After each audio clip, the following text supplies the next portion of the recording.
ਮੋਗਾ ਦੇ ਵਿੱਚ ਇੱਕ ਆਰਟੀਆਈ ਕਾਰਕੂਨ ਨੇ ਅਮਰਦੀਪ ਅਨੇਜਾ ਉਹ ਸਰਕਾਰ ਦੀ ਮਸ਼ਹੂਰੀਬਾਜ਼ੀ ਨੂੰ ਲੈ ਕੇ ਜਾਂ ਜਿਹੜੇ ਮੋਗਾ ਦੇ ਵਿੱਚ ਜੂਨੀ ਪੋਲ ਲੱਗਦੇ ਆ ਜਾਂ ਮਸ਼ਹੂਰੀਆਂ ਹੁੰਦੀਆਂ ਗਈਆਂ ਉਸ ਨੂੰ ਲੈ ਕੇ ਇੱਕ ਆਰਟੀਆਈ ਪਾਉਂਦੇ ਨੇ। ਉਸ ਤੋਂ ਬਾਅਦ ਉਹਨਾਂ ਤੇ ਇੱਕ 420 ਦਾ ਪਰਚਾ, ਇੱਕ ਰੇਪ ਕੇਸ ਦਾ ਪਰਚਾ ਤੇ ਜਿਹੜਾ ਤੀਜਾ ਪਰਚਾ ਹੋਏਗਾ ਉਹ ਬਲੈਕਮੇਲਿੰਗ ਦਾ ਪਰਚਾ। ਹੁਣ ਇਹ ਪਰਚੇ ਕਿਉਂ ਹੋ ਰਹੇ ਨੇ, ਕਿਹਦੀ ਸ਼ਹਿ ਤੇ ਹੋ ਰਹੇ ਨੇ ਤੇ ਇੱਕ ਪਰਿਵਾਰ ਦਾ ਵੱਡਾ ਦੋਸ਼ ਇਹ ਆ ਵੀ ਬਾਰ-ਬਾਰ ਅਸੀਂ ਸੀਐਮ ਪੋਰਟਲ ਦੇ ਉੱਤੇ ਮੇਲ ਪਾ ਰਹੇ ਆ, ਉਹਦਾ ਸਾਨੂੰ ਕੋਈ ਜਵਾਬ ਨਹੀਂ ਆ ਰਿਹਾ। यहाँ पर चल रही थी इलीगल एड्स। मेरे हस्बैंड को जब इंफॉर्मेशन मिली आगे और आईटीआई डाली तो उसमें एक बहुत मल्टी करोड़ का स्कैम सामने प्रिंटिंग प्रेस जिसके पास ठेकेदार के पास जो लाइसेंस होता है, ठेके में क्या किया 5 फर्म्स के नाम से ठेका लिया जाता है। हाँ। और उस 5 फर्म में जैसे ग्रेट पंजाब प्रिंटर्स हो गया और आर्सनड में 3-4 और नाम है, उस नाम से ठेका लिया जाता है। ठीक है। और वो सारी फेक फर्म्स हैं। इसके अलावा उसने कोविड में 50% जो साइट्स थी वो अपनी सरेंडर कर दी हैं। वो सिर्फ कागजों में सरेंडर हुई है, एक्चुअल में वो यूज कर रहा था। ठीक है। वो भी मेरे हस्बैंड ने स्कैम निकाला। मेरे हस्बैंड को फिर धमकी आती कि अपनी आरटीआई वापस ले ले, नहीं तो तेरे ऊपर पर्चा डाल देंगे, तेरे को बहुत हरासमेंट हुई। कॉन्ट्रैक्टर ठेकेदार वालों? हाँ जी, हाँ जी, जो कॉन्ट्रैक्टर है उसके द्वारा ਉਹਦੇ ਵੱਲੋਂ ਧਮਕੀ ਆਉਂਦੀ ਹੈ। हाँ जी। वो कोई लड़की ड्रग एडिक्टेड है, वो लड़की। ठीक है। 16/8/2023 को एफआईआर होती है उस लड़की की। ठीक है। कि उसके साथ ऐसे रेप केस हुआ है। हाँ। ਤੁਹਾਡੇ ਹਸਬੰਡ ਉਹ ਕੁੜੀ ਨੂੰ ਨਹੀਂ ਜਾਣਦੇ? बिल्कुल भी नहीं। ਕਦੇ ਫੋਨ ਤੇ ਗੱਲ ਹੋਈ? बिल्कुल भी नहीं सर। ਕਿੱਥੋਂ ਆ ਕੁੜੀ ਉਹ? वो लड़की मोगे एरिया की है। मोगे एरिया की है कोई। एसएसपी ऑफिस में जब उसको बोला गया कि इसमें से अमरदीप अनेजा कौन है, वो पहचान नहीं पाया। हस्बैंड ਦੀਆਂ ਕੋਈ ਗੱਡੀ ਦੇ ਉੱਤੇ ਫੋਟੋਆਂ ਲਾ ਕੇ ਸਾਰੇ ਸ਼ਹਿਰ ਚ ਘੁਮਾਇਆ? सर इसमें मेरे हस्बैंड को पहले धमकी आ गई थी कि भी तू राजीनामा कर। ये 8 अगस्त 2000। ये सारीਆਂ ਧਮਕੀਆਂ ਠੇਕੇਦਾਰ ਵੱਲੋਂ ਆ ਰਹੀਆਂ? हाँ जी। एंटी करप्शन का सरकार ने लॉन्च किया ना नंबर कि आप इस नंबर में कॉल करो। सर मैंने वो कोई पोर्टल नहीं छोड़ा, कोई कार्रवाई नहीं। और रिप्लाई आया ना भी दफ्तर दाखिल हो, बस इतना रिप्लाई आता है सर। कोई कार्रवाई नहीं, आज से 3-4 साल हो गए सर। ये आरटीआई में मिले हुए डॉक्यूमेंट्स हैं ये सारे। कोई ऐसा मैं अपने एक भी शब्द सर मैं अपनी तरफ से नहीं बोल रही हूँ, ये सारा कुछ आरटीआई में मिला हुआ। और फिर ਤੁਹਾਡੇ ਹਸਬੰਡ ਭਗੌੜੇ ਨੇ? सर अब कर क्या सकते हैं आप मुझे बताइए सर। एक परिवार ਤੁਸੀਂ ਬਲੈਂਕਟ ਬੇਲ ਲੈ ਕੇ ਰੱਖਦੇ ਜਾਂ ਕੁਝ?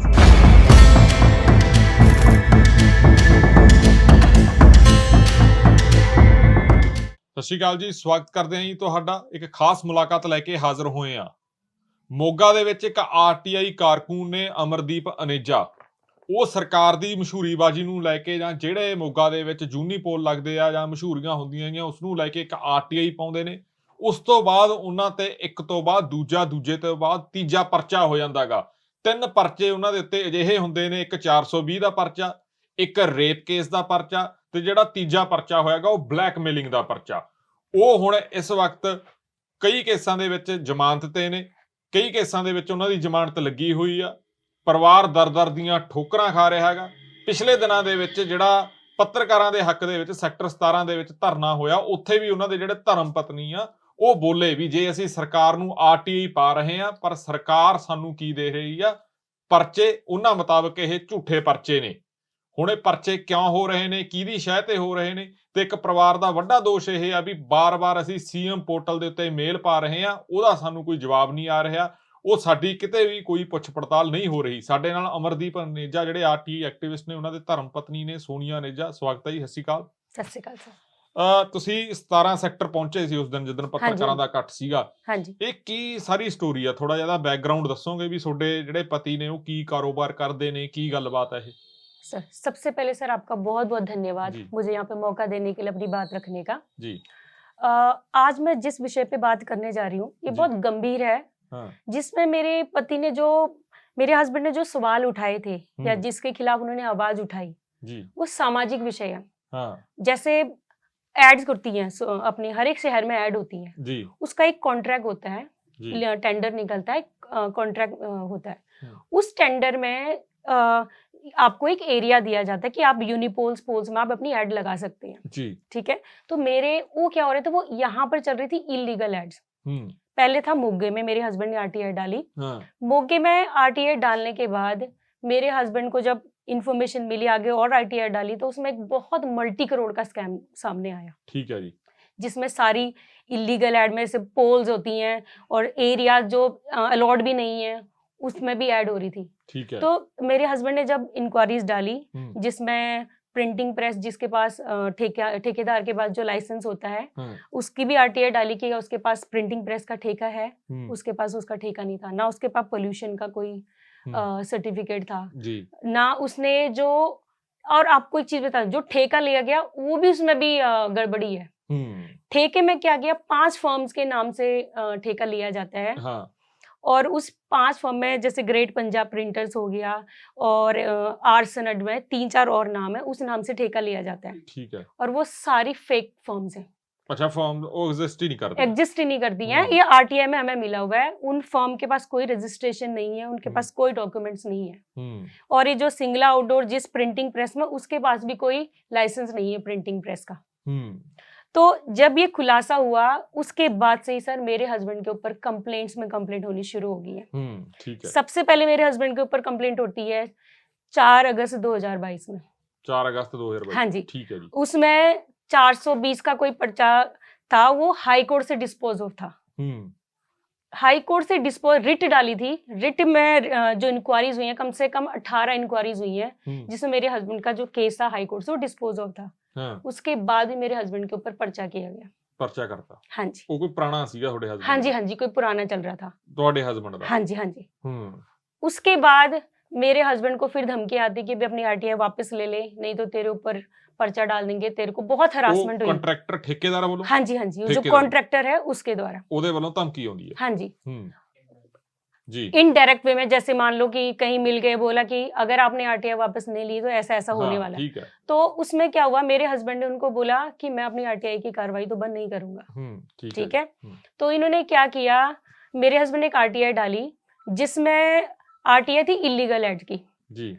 तो आरटीआई का जो इलीगल एड की आरटीआई थी उसको घुमा के क्या कर दिया गया कि जो लोकल जो दुकानदार हैं उनकी जो दुकान के बाहर जो बोर्ड लगता है उसमें ये निकाल दिया कि जिस भी दुकानदार के बाहर जो बोर्ड लगा होगा उसका 4 स्क्वायर फुट अगर वो एक्स्ट्रा होगा, जो भी पर्टिकुलर साइज था, उसको 100 से 200 रुपए देने पड़ेंगे कॉन्ट्रैक्टर को।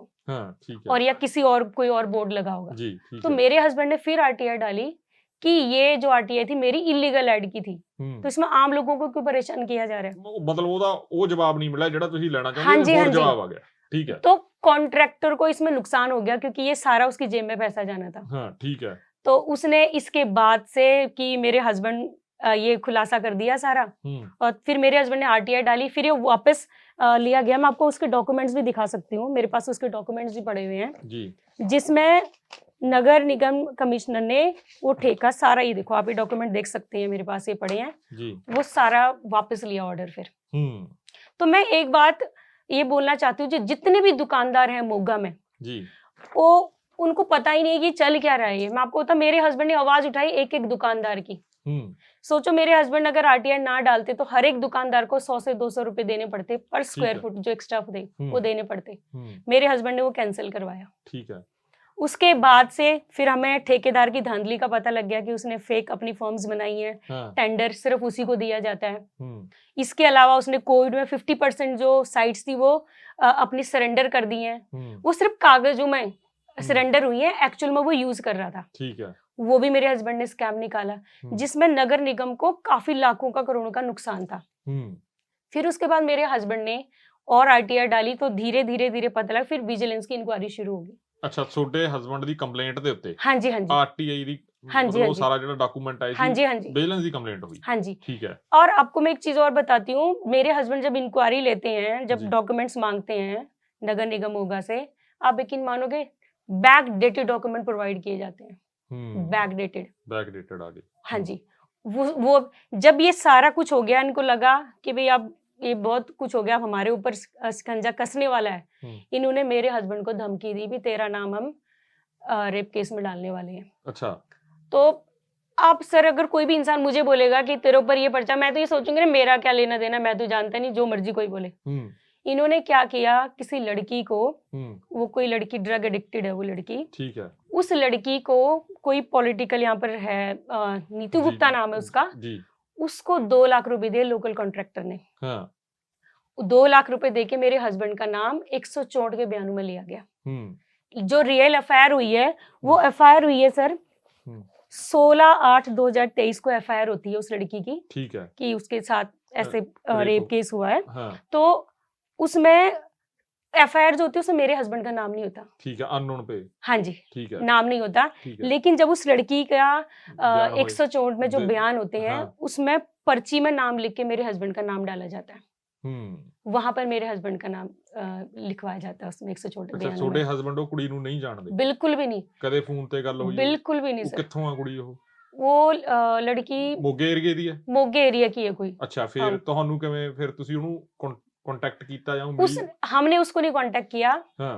कोई लेडी थी, उसने हमें कॉल किया। अच्छा। उसने हमें बोला कि लड़की जो है वो आपके फेवर में बयान देगी क्योंकि उसको ऐसे ऐसे आपके हस्बैंड का नाम ऐसे ऐसे पैसे देके डलवाया गया है। अच्छा, उन्हें फिर बयान देता हो? हाँ जी, हाँ जी। फिर वो गई एसएसपी ऑफिस पेश हुई लड़की। एसएसपी ऑफिस में जब उसको बोला गया कि इसमें से अमरदीप अनेजा कौन है, वो पहचान नहीं पाई थी। ठीक है। तो ये सारा कुछ मेरे हस्बैंड के फेवर में चल रहा था। इनको लगा कि अब कोई बात नहीं बनी। ਉਹ ਜਿਹੜੀ ਰੇਪ ਕੇਸ ਕੀਤਾ ਜਿਹੜੀ ਕੁੜੀ ਨੇ जी, ਉਹਨੇ ਕੋਰਟ 'ਚ ਬਿਆਨ ਦਿੱਤੇ ਤੁਹਾਡੇ ਹੱਕ 'ਚ? हाँ जी, ਤੁਹਾਡੇ ਹੱਕ 'ਚ हाँ जी, ਦਿੱਤੇ? हाँ जी। ਉਹਨੇ ਕੀ ਬਿਆਨ ਦਿੱਤੇ? उसने ये दिया कि अमरदीप अनेजा को ना मैं जानती हूँ, ना मैं कभी इस बंदे को मिली हूँ। ਤੇ ਉਹਨੇ ਇਹ ਦੱਸਿਆ ਵੀ ਫਿਰ ਇਹਦਾ ਨਾਮ ਕਿਉਂ ਲਿਖਾਇਆ? नीतू गुप्ता ने ਕੋਰਟ 'ਚ ਦੱਸਿਆ ਉਹਨੇ? हाँ जी, नीतू गुप्ता ने राज रानी, उसने 2 लोगों का नाम दिया वहां ਵੀ पर। ਉਹਨਾਂ ਦੇ ਕਹਿਣ ਦੇ ਉੱਤੇ? हाँ जी, मेरे हस्बैंड का नाम लिया गया। फिर उसके बाद इन्होंने मेरे हस्बैंड को फिर दबाव डाला सर इन्होंने जी। मेरे हस्बैंड का काम सारा बंद करवा दिया इन्होंने। मैं एक छोटा सा इंस्टीट्यूट चलाती थी सर, इन्होंने मेरे को कंप्लेंट मेरे ऊपर कंप्लेंट की इसके एनओसी नहीं है, इसके फायर के एनओसी नहीं, इसके बाद लाइसेंस नहीं है, जबकि मैंने अभी आपको दिखाया मेरे पास सारे लाइसेंस है। लीगल फॉर्म तरीके से मैं चला रही थी। इन्होंने कंप्लेंट करके मेरा वो भी काम बंद कर दिया। ਤੁਸੀਂ ਕਿਹੜਾ ਇੰਸਟੀट्यूट ਚਲਾਉਂਦੇ ਸੀ? मेरा था आइल्स का इंस्टीट्यूट था, स्पोकन एंड ग्रामर का। तो इन्होंने वो मेरा बंद करवा दिया। मेरे हस्बैंड का जो छोटा मोटा काम था लोकल एरिया में, इन्होंने बोला कि नहीं ये तो 420 करता है, इसके ऊपर तो 376 का, मतलब पूरे शहर में बदनामी करके ब्लैकमेलिंग करता, ये बोल के इन्होंने सर मेरा घर का सारा, मेरे फाइनेंशियली, इमोशनली, मेंटली, सोशली इन्होंने इतना हरास किया ना मुझे। ਅਸੀਂ ਵੀ ਤੁਹਾਡੇ ਹਸਬੰਡ ਦੀਆਂ ਕੋਈ ਗੱਡੀ ਦੇ ਉੱਤੇ ਫੋਟੋਆਂ ਲਾ ਕੇ ਸਾਰੇ ਸ਼ਹਿਰ 'ਚ ਘੁਮਾਇਆ ਗਿਆ। वो मैं आपको बताती हूँ सर, ये जो अभी रिसेंट पर्चा हुआ है ना 16 अक्टूबर को, ਜਿਹੜਾ ਤੀਜਾ ਪਰਚਾ, तीसरा पर्चा जो हुआ है, ब्लैकमेलिंग ਦਾ। हाँ जी सर, इसमें मेरे हस्बैंड को पहले धमकी आ गई थी कि भी तू राजीनामा कर। ये 8 अगस्त 2000, ਇਹ ਸਾਰੀਆਂ ਧਮਕੀਆਂ ਠੇਕੇਦਾਰ ਵੱਲੋਂ ਆ ਰਹੀਆਂ। हाँ जी, उसके साथ 2-3 लोग और हैं, 2-3 लोग और हैं। 8 अगस्त 2025 को जी इन्होंने 2 बंदों को अप्रोच करके मेरे हस्बैंड के पास भेजा। ठीक है। उनको बोला इन्होंने कि भी इसके साथ अमरदीप अनेजा को बोलो हमारे साथ राजीनामा कर ले अपनी। और मेरे पास उसकी ऑडियो भी है सर उस मीटिंग की, जिसमें जो ठेकेदार है उसका एक जो पर्सन है जो इस साथ में है, वो मेरे हस्बैंड को क्लियरली बोल रहा है कि तू अपनी पैरवी बंद कर ले आरटीआई की, नहीं तो तेरे ऊपर उल्टी कार्रवाई हो जाएगी। और जो मेरे, मैं आपको कह रही हूँ, जो फेक फॉर्म्स थी, 5 फॉर्म जो फेक थी जिसमें टेंडर लिया गया, वो कहता वो जो कंप्लेंट तूने डाली थी ना, कहता आज ही मैं उसको दफ्तर दाखिल करवा के आया हूँ। और ये भी कह रहा है, कहता जो 420 का पर्चा हुआ जो हाई कोर्ट से डिस्पोज ऑफ थी, वो कहता उस केस का भी वो जो पार्टी है मेरे लिंक में है। वो कहता अनेजा जी अब तो आपके ऊपर उल्टा केस होने वाला है, मतलब कि खुलवाएंगे नहीं, वो कहता कि आपके ऊपर कार्रवाई होने वाली है जो आप कंप्लेंट कर रहे हो उसकी।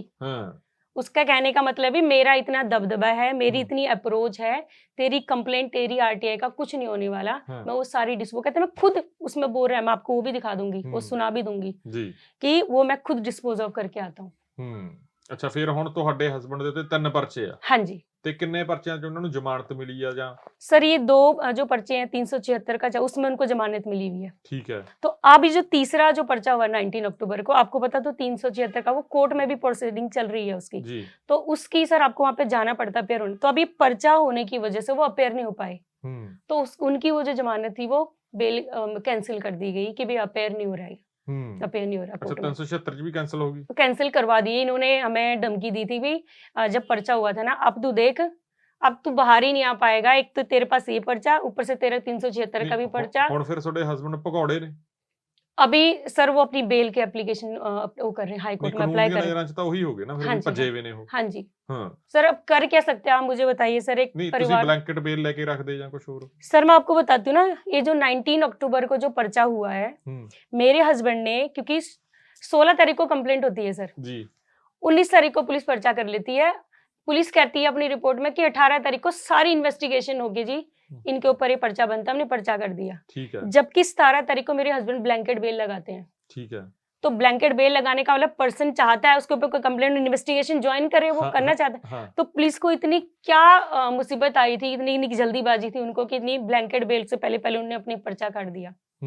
और आपको दूसरा पॉइंट बताती हूँ, इन्होंने जो ड्यूरेशन बताई है एफआईआर की 2000 जो डेट बताई 22 फरवरी 2024 की कंप्लेंट और 16 अक्टूबर 2025 की कंप्लेंट के बिहाफ पर एफआईआर हुआ है।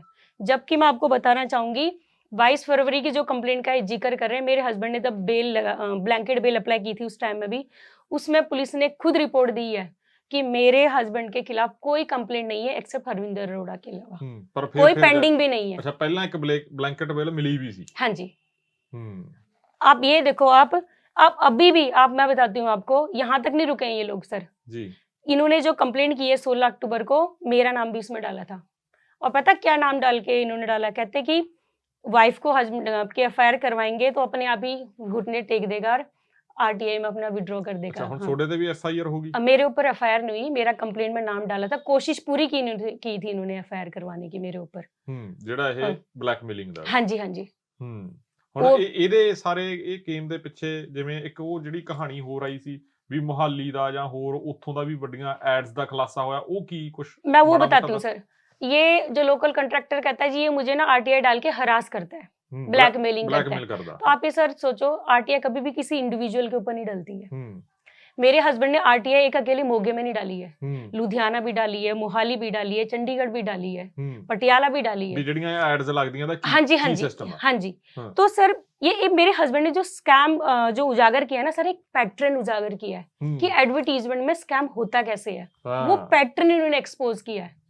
तो अभी जिन लोगों को पैसे बन रहे थे उनको तो प्रॉब्लम होनी थी इससे। आप ये लगा लो सर, मेरे हस्बैंड के आरटीआई डालने से आपके सामने अखबार में आया, मोहाली का जो टेंडर अभी गया वो 200 करोड़ का गया। और हाँ जी, और चंडीगढ़ में आपने देखा होगा जो साइकिल स्टैंड जिनका कोई रेवेन्यू नहीं था, उसमें 40 करोड़ का वो रेवेन्यू अभी जनरेट होना शुरू हुआ है। पहले कितने दा सी मोहाली दे विच ऐड दा? सर आई थिंक पहले का एग्जैक्ट फिगर तो मुझे नहीं पता है कितना था, लेकिन अब वो 200 करोड़ का चला है। आई थिंक उस पहले वो 70-80 मतलब घट 20 करोड़ मतलब ਘਟਦਾ ਸੀ, ਹੁਣ ਜ਼ਿਆਦਾ ਦਾ ਹੋਇਆ, बहुत कम का था, 2 गुना 3 गुना। यानी कि पैसा सारा सरकार ਦੇ ਖਜ਼ਾਨੇ 'ਚ ਜਾ ਰਿਹਾ ਹੈਗਾ। हाँ जी। पहला करप्शन हो रही थी या धांधली हो रही थी। हाँ जी। अब ये देखो, चंडीगढ़ में तो एक्शन मेरे लिया गया, मोहाली में भी उसको ठीक कर दिया उन्होंने, लेकिन मोगा में जो मेरे हस्बैंड लोकल रहते हैं उनके ऊपर पर्चे में पर्चे। अब आप ये लगा लो सर, मैं पिछले 2-3 साल से ये हरासमेंट फेस कर रही हूँ। मेरा छोटा बच्चा है, मैं एक अकेली लेडी हूँ।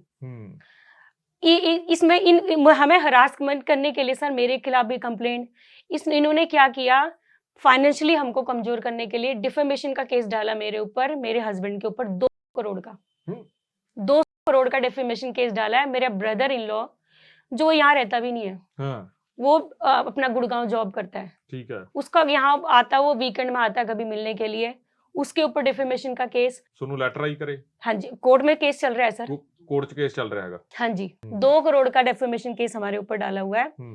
उसका मैं बताती हूँ आपको, जब वो कोर्ट में उसकी पैरवी चल रही थी, मेरे हस्बैंड पर्सनल अपेयर हुए थे कोर्ट में, उन्होंने लिस्ट बनाई थी क्वेश्चन की, कॉन्ट्रैक्टर से क्वेश्चन पूछने के लिए।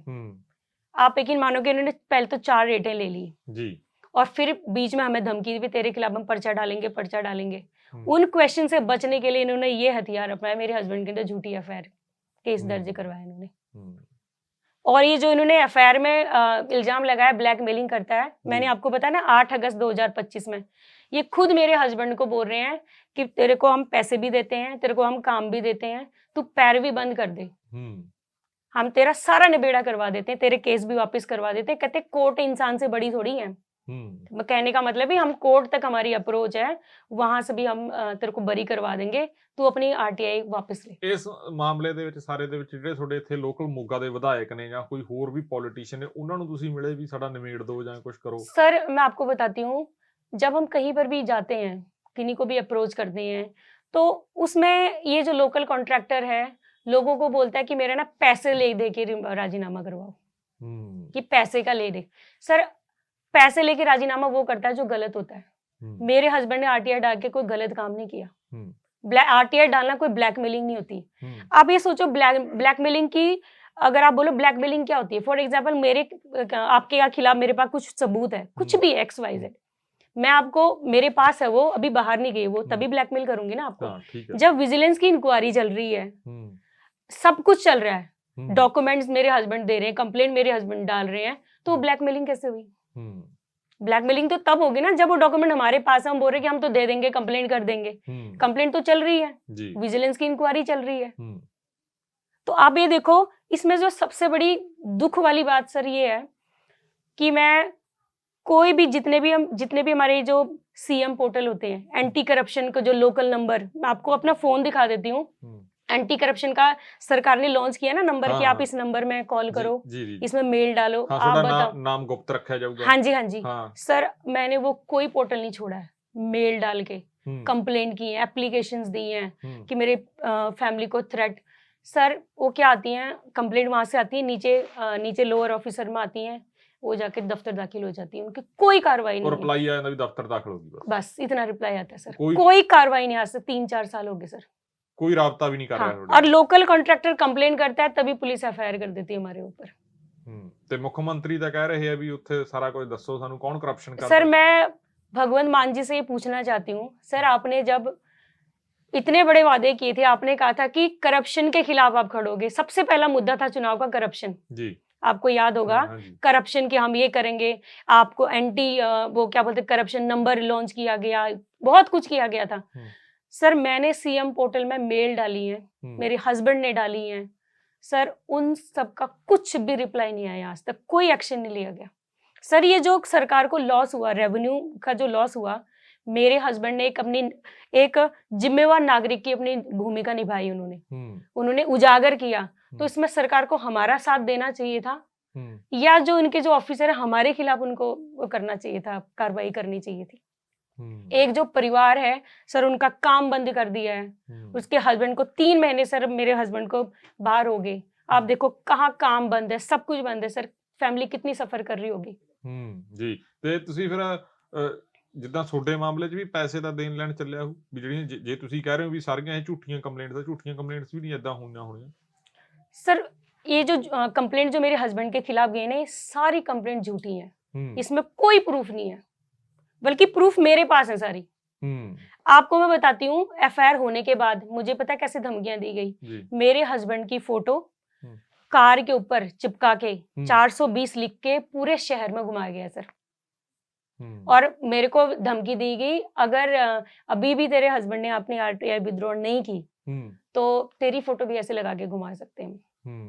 और मेरे बच्चे का नाम लिखा के, वो कौन से स्कूल में पढ़ता है हमें ये भी पता है। ये तक हमें धमकियां मिली है सर। सामाजिक तौर पे भी बदनाम किया गया। सामाजिक तौर पे तो बदनाम किया ही किया है। एक ही ये नहीं किया, पोस्ट FIR हमारे, अभी आप आयो, मेरी जो शॉप है इसमें कंप्लेंट दिया गया कि इलेक्ट्रिसिटी डिपार्टमेंट पटियाला कंप्लेंट दी गई लोकल कॉन्ट्रैक्टर के कि भी इनके जो कमर्शियल बिजली को, रेजिडेंशियल बिजली को कमर्शियल उसमें यूज किया जा रहा है, वो भी कंप्लेंट दी गई सर, उसमें भी कुछ नहीं है, हमारे अलग अलग मीटर लगे हुए।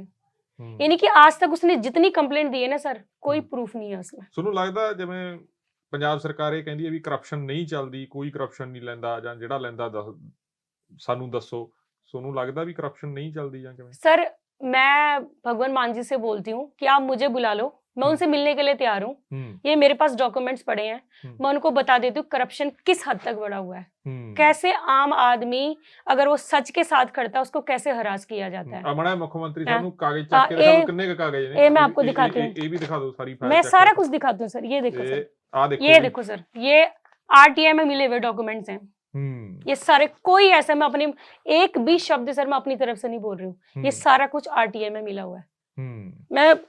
मैं भगवान मान जी को बोलना चाहती हूँ, क्या वो मुझे बुलाएं और मुझे मिले, मैं उनको बताती हूँ कि किस तरीके से जो ऑफिसर हैं और कानून को गैर कानूनी तौर पे यूज करके कैसे लोगों के साथ धोखा किया जा रहा है, उनको हरास किया जा रहा है। एक परिवार के साथ कितना 3 की 4 साल हो गए सर मेरे परिवार को ये सब सहन करते हुए। ਤੁਸੀਂ ਤੁਹਾਡੀ ਮੈਰਿਜ ਮੁੱਗੇ ਹੋਈ ਵੀ ਤੁਸੀਂ ਹੈਗੇ ਕਿੱਥੋਂ ਚੰਡੀਗੜ੍ਹ ਤੋਂ? ਹਾਂਜੀ ਮੈਂ ਬੇਸਿਕਲੀ ਚੰਡੀਗੜ੍ਹ ਤੋਂ। ਹੁਣ ਜਿਹੜਾ ਇਹ ਸਾਰਾ ਮਾਮਲਾ ਹੈਗਾ ਜਿਹੜੇ ਇੱਥੇ ਐਸਐਸਪੀ ਨੇ ਜਾਂ ਡੀਐਸਪੀ ਜਾਂ ਜਿਹੜੇ ਤੁਹਾਡੇ ਥਾਣਾ ਮੁਖੀ ਹੋਣਗੇ ਉਹਨਾਂ ਨੂੰ ਤੁਸੀਂ ਮਿਲੇ ਹੋ ਵੀ ਇਹ ਸਾਡੇ ਨਾਲ ਤੁਸੀਂ ਇਹਨਾਂ ਧੱਕਾ ਕਿਉਂ कर रहे हो? सर मैं आपको बता रही हूँ ना, जितनी भी कंप्लेंट हमने आज तक दी है ना, मैंने बोला ना ऑडियो वीडियो में कह रहा है बंदा कि मैं खुद जब दफ्तर जाके दाखिल करवा के आता हूँ, और ये मैं अपनी तरफ से नहीं बोल रही हूँ, मेरे पास ऑडियो है उसकी 45 मिनट की ऑडियो है जिसमें वो बंदा एक्सेप्ट कर रहा है कि मैं खुद जाके दफ्तर जाके दाखिल करवा के आता हूँ। मैं हैरानी वाली बात ये है सर, मेरे हस्बैंड ने ये आरटीआई से इतना मल्टी करोड़ का स्कैम उजागर कर लिया, विजिलेंस को ऑफिसर को इतना टाइम लग रहा है कार्रवाई करने में, आप बताओ। अभी तक तो कार्रवाई हो जानी चाहिए थी, क्यों कार्रवाई क्यों नहीं हो रही? आप एक बहुत बड़ा सवाल है ये कि एक इंसान आपको डॉक्यूमेंट दे रहा है, लीगल प्रूफ, वो भी आपके डिपार्टमेंट से लेके, अब उसके बाद ਤੁਸੀਂ ਐਸਐਸਪੀ ਮੋਗਾ ਨੂੰ ਮਿਲੇ ਹੋ? ਕਿੰਨੇ ਵਾਰ मिले हो? सर मैं एसएसपी मोगा के पास अगर पूरे 3-4 साल की बात करूंगी ना, बहुत सारे एसएसपी बदल भी गए होने। हाँ, मैं कम से कम 7-8 बार जा चुकी हूँ सर। जी जवाब मेरी एप्लीकेशन में मैं आपको सर बताऊंगी, आप हैरान हो जाओगे। मैंने उनको ये बताया कि अभी जो एफआईआर हुई है उसके बाद मैंने उनको बताया मैं डॉक्यूमेंट्स लेके, ये सारे डॉक्यूमेंट लेके, उन्होंने बोला कि ये सारे डॉक्यूमेंट किसी काम के नहीं है। हाँ। और मैंने बोला कि जो पोस्ट एफआईआर है, पोस्ट एफआईआर के बाद मेरे को ऐसे थ्रेट आ रही हैं, तो जो ऑफिशियल्स हैं वो मुझे कहते हैं कि ये थ्रेट के अंदर नहीं आता। आप ये देखो कि कोई इंसान है, उसके एफआईआर होगी, उसके हस्बैंड की फोटो लगा के सोशल मीडिया में उसके खिलाफ बहुत ही गंदी लैंग्वेज यूज की जाती है उसके परिवार के। ਵੀ ਜੇ ਗੈਂਗਸਟਰਾਂ ਦੀ ਕਾਲ ਆਉਂਦੀ ਉਹਨੂੰ ਹੀ ਮੰਨਦੇ ਆ। आप यही सोचो, एक परिवार को शरेआम बोला जा रहा है कि भी आरटीआई विड्रॉ कर, और पूरे शहर में मतलब पुलिस का तो कोई डर है ही नहीं उनको। अब प्रशासन कहती है कि नहीं जी हम नहीं लोगों से मिले। अब मैं इन सारी चीजों से क्या समझूं सर? एक बंदा खुलेआम धमकियां हमें दे रहा है, खुलेआम पर्चे करा रहा है गिना पुरुष, अब मैं क्या समझूं इस बात का? आप सोचो।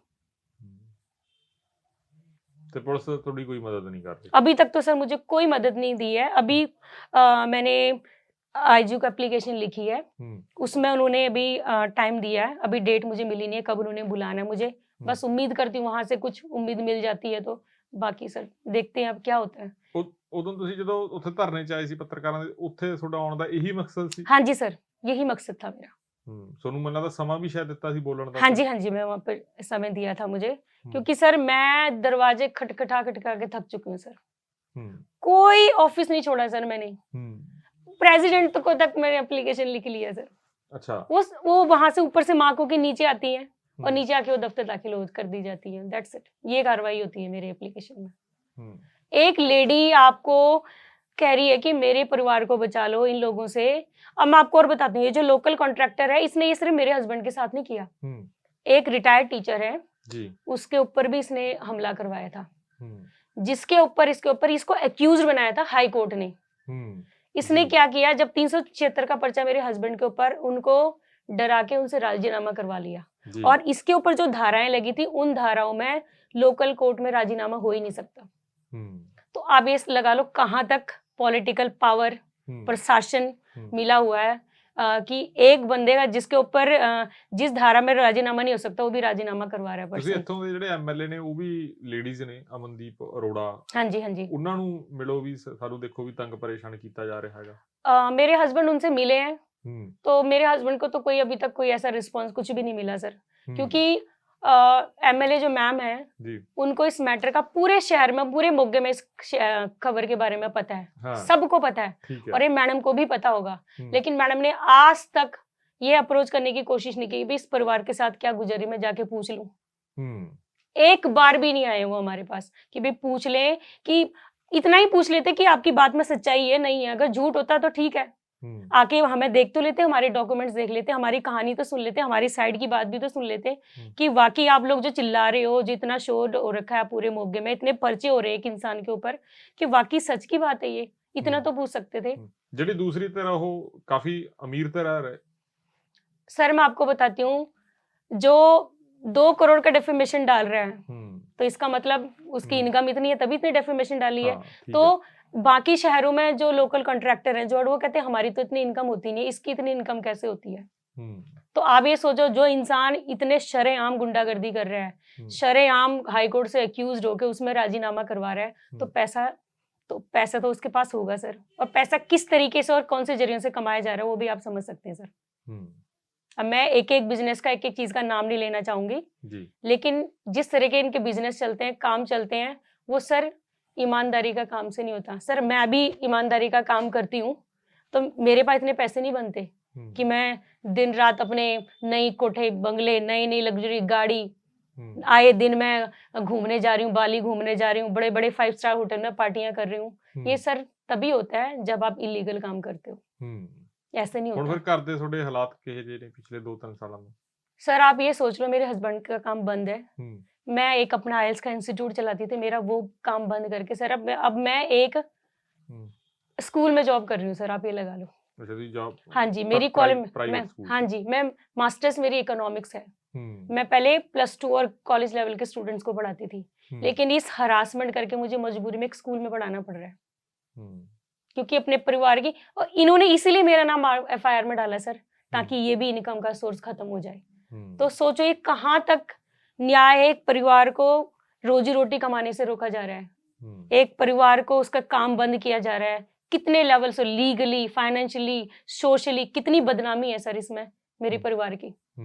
इस चीज को कोई देख ही नहीं रहा है, ना कोई लोकल अथॉरिटी देख रही है, ना कोई प्रशासन देख रहा है, ना कोई पॉलिटिकल पार्टीज देख रही है। खबरां लगियां थोड़ियां, पत्रकार मदद कर रहे हैं थोड़ी, अखबारां च खबरां या कोई थोड़ी कोई गल सुनदा?